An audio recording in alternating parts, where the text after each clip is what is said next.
नमस्कार, times of Swaraj में आप सबों का स्वागत है और मैं हूं संतोष सिंह। और आज हम टाइम्स ऑफ स्वराज में बात कर रहे हैं कि आखिर मोदी इतने लाचार क्यों हो गए हैं, मोदी इतने परेशान क्यों हैं, इतने विवश क्यों दिख रहे हैं।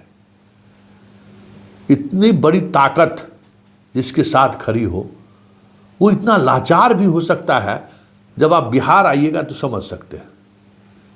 नारा भले वो 400 पार का दे रहे हो, लेकिन बिहार में उनकी मजबूरी, उनकी बेबसी देखकर आप समझ सकते हैं कि मोदी किस तरीके से 2024 को लेकर घबराए हुए हैं। जी हां, हम बात बिहार की इसलिए कर रहे हैं कि बिहार में जहां एनडीए गठबंधन के सहयोगी दल के बीच खींचतान चरम पर है नीतीश के एनडीए में मिलने के बाद, और उस खींचतान को व्यवस्थित करने में बीजेपी की पूरी ताकत लगी हुई है। खुद अमित शाह, जेपी नड्डा, बिहार प्रदेश के बीजेपी के तमाम बड़े नेता सुलझाने में लगे हुए हैं, और हमारे नीतीश बाबू लंदन घूम रहे हैं, मतलब विदेश दौरे पर है, वो भी इस वक्त, और वो भी पूरे अमला के साथ। भले मुख्यमंत्री नीतीश कुमार हो, सरकार दीपक कुमार चलाता है, ये सबको पता है। दीपक बाबू भी साथे हैं, संजय बाबू भी साथे हैं, हरेंद्र भी साथ हैं। हरेंद्र जी जो सीएम का देखभाल करते हैं वो साथे हैं। रवि कुमार पटना कमिश्नर वो भी साथी हैं। कल तो कुछ तस्वीर आया, वो म्यूजियम घूम रहे थे। आज अभी तक कोई तस्वीर नहीं आया, आज कोई अपडेट भी नहीं है कि आज सीएम है क्या, लेकिन चर्चा कानो कान है। वो अपना इलाज कराने गए। आजकल देखबे न करते हैं कि ठीक से न बात अपनी कह पाते हैं, कहते कहते कुछ और कर दे बैठते हैं।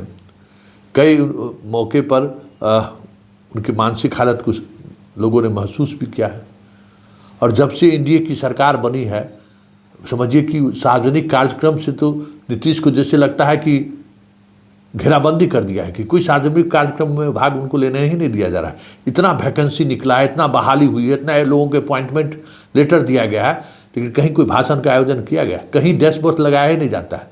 बस 1-2 सर्टिफिकेट नियुक्ति पत्र दिलवा दिए, बाकी सब लोगों से नियुक्ति पत्र दिलवा रहे। 2 जगह कार्यक्रम में शामिल हुए मोदी जी के, क्या किए, किस तरीके से किए, उनका अंदाज क्या था, क्या नीतीश कुमार यही है। लेकिन बड़ा सवाल ये है कि जिस तरीके से हम लोग उम्मीद कर रहे हैं, हम लोग अंदेशा लगा रहे हैं कि नीतीश बीमार है, लेकिन मोदी के पास तो सब सूचना होगी कि नीतीश मानसिक तौर पर कितने स्वस्थ हैं, नीतीश की ब्यूरोक्रेसी पर, प्रदेश की जनता पर कितनी पकड़ रह गई है। मोदी से बेहतर कौन जान सकता है। ऐसे में सवाल उठना लाजमी है कि आखिर एक बीमार मुख्यमंत्री को लेने के लिए, और उस बीमार मुख्यमंत्री के साथ गठबंधन के बाद अपने पुराने सहयोगियों के साथ इस तरीके से बर्ताव करने की आखिर वजह क्या है। चिराग नाराज, उपेंद्र कुशवाहा नाराज, संतोष मांझी नाराज। लोगों को लग रहा था कुछ कुछ वीवीआईपी की तरह हमारे साथ बीजेपी ट्रीट करेगी, लेकिन हाल ये है कि जेपी नड्डा और अमित शाह से मुलाकात हो चुकी है चिराग की। उपेंद्र कुशवाहा को बस संजय जायसवाल तक में हैसियत सीमित कर दिया गया कि संजय जायसवाल पूर्व प्रदेश अध्यक्ष जाकर 2 बार मिल लिए।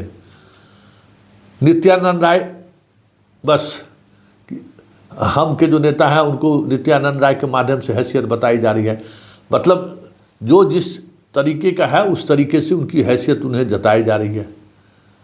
हर कोई उम्मीद किए हुए था कि हमको 3 सीट मिलेगा, कोई 6 सीट मिलेगा, एगो राज्यसभा का सीट मिलेगा। बहुत तरह का दावा लोग कर रहा था, लेकिन कोई भी भरोसे देने की स्थिति में नहीं है कि हाँ हम आपको इतना दे सकते हैं। क्यों?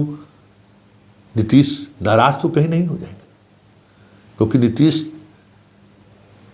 कार्यक्रम, मतलब इस प्रदेश से बाहर निकलने से पहले मोदी का कार्यक्रम था बेतिया, उसमें वो शामिल नहीं हुए।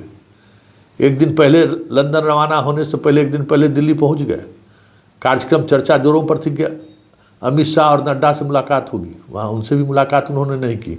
हाँ, संजय झा जरूर जाके मिल लिए। मतलब नीतीश अपने जगह पर मजबूती से डटे हुए हैं कि भाई हम 17 में 17 सीट लड़े थे, 17 को सीट लेंगे। बहुत ज़्यादा कीजिएगा तो जो मेरा 16 MP है सीटिंग वो तो आपको देना ही पड़ेगा। उसमें आप कुछ इधर उधर कीजिएगा, हम कुछ सुनने को नहीं है। चिराग पासवान को लेकर उनका जो ऑब्जर्वेशन है वो ऑब्जर्वेशन है कि भाई इन्हें एनडीए से बाहर करिए, इनको सीट देने का कोई मतलब नहीं है, क्योंकि पारस और प्रिंस को लेकर जिस तरीके से सीएम घूम रहे थे, संदेश उन्होंने दे दिया है। उपेंद्र कुशवाहा के मामले में भी उन्हें संदेश दे दिया है कि भाई इसकी ज़रूरत क्या है। और मांझी को भी राज्यपाल बनने का लालसा था, वो भी लगता है ख़त्म हो गया। एक सीट कोई मिल जाए तो मिल जाए, लेकिन सबसे बड़ी समस्या क्या है कि जिन सीटों पर इन लोगों की दावेदारी है वहाँ पहले से जदयू सांसद है। अब गया जदयू का सांसद है, काराकाट जदयू का सांसद है, सीतामढ़ी जदयू का सांसद है, तो आखिर उपेंद्र कुशवाहा और हम के नेता जाएंगे कहाँ। और नीतीश कुमार से अगर आप सीट बदला बदली कीजिएगा तो नीतीश कुमार इतना सौदेबाजी करने वाला नेता तो कोई नहीं है।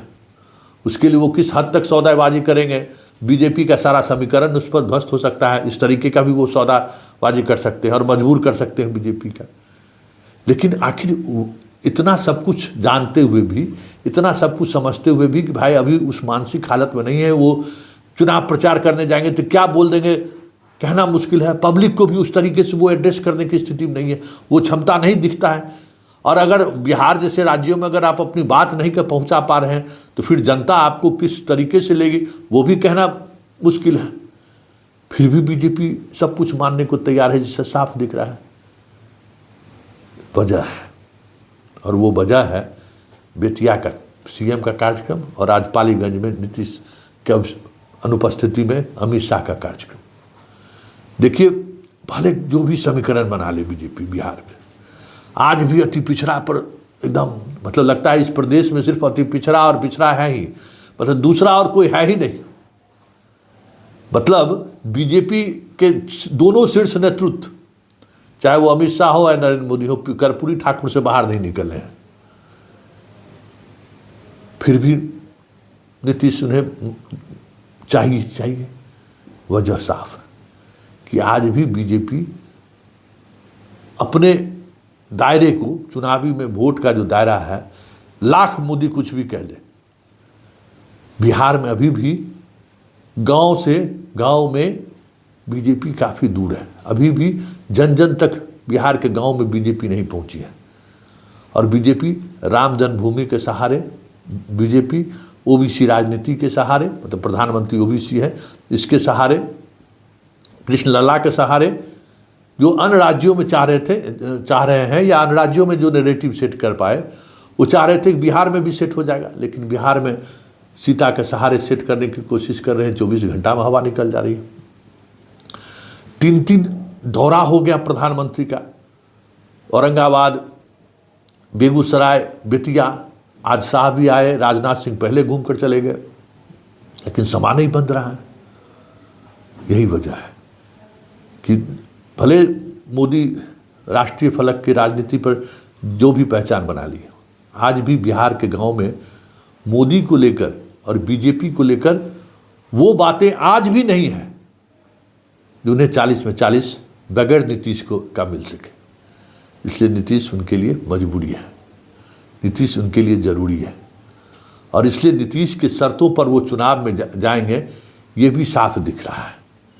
लाख नीतीश बीमार क्यों ना हो, इस बीमार हालत में भी बिहार में पार पाने के लिए बीजेपी के पास और कोई तुरुप का एक्का नीतीश को छोड़कर नहीं है। और यही वजह है कि ना चाहते हुए भी नीतीश लंदन घूम रहे हैं, इलाज करवा रहे हैं, मौज मस्ती कर रहे हैं, और यहाँ पूरी बीजेपी और एनडीए आपस में समन्वय बनाने के लिए मशक्कत कर रहे हैं।